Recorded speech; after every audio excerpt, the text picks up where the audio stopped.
The jungle slept under a silver moon.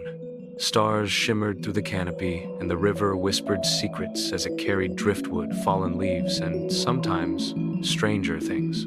That night, something unusual glided along the water's surface. A small wicker basket, gently bobbing with the current.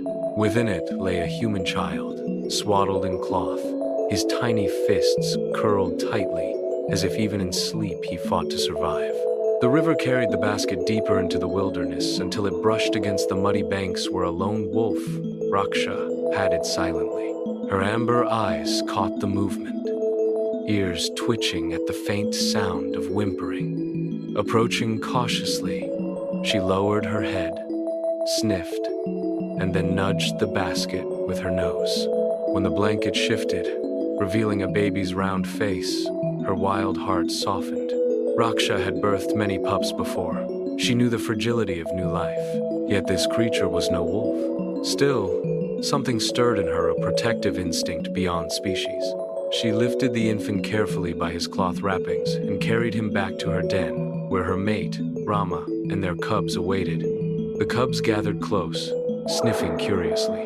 Rama's eyes narrowed. "A man cub," he growled. "He does not belong here." But Raksha curled her body around the tiny child. "He was delivered to us by the river. Alone, he would perish. Here, with us, he has a chance."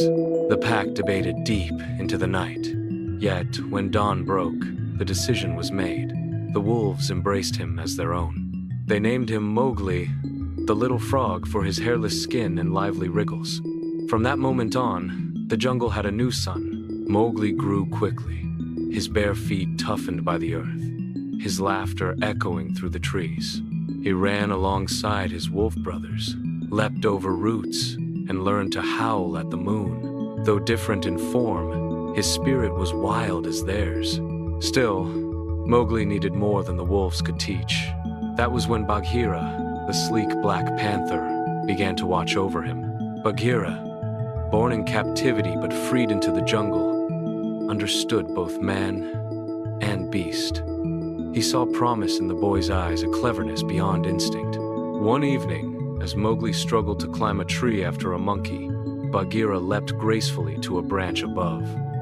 "You climb like a buffalo trying to fly," the panther teased. Mowgli panted, glaring upward. "And you laugh like an old crow," Bagheera purred with amusement. "But a crow knows how to survive. Listen, little frog, the jungle is not only beauty.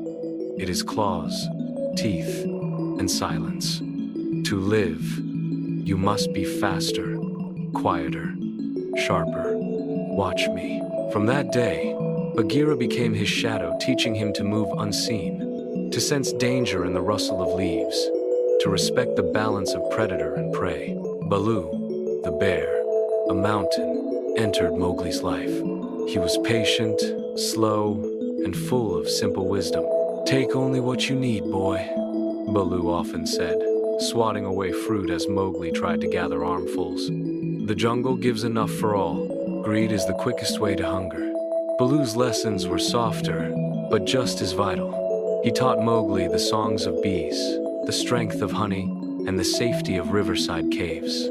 Together, Bagheera and Baloo became the boy's guardians, his teachers, his family, the shadow of Shere Khan. But peace in the jungle never lasted forever.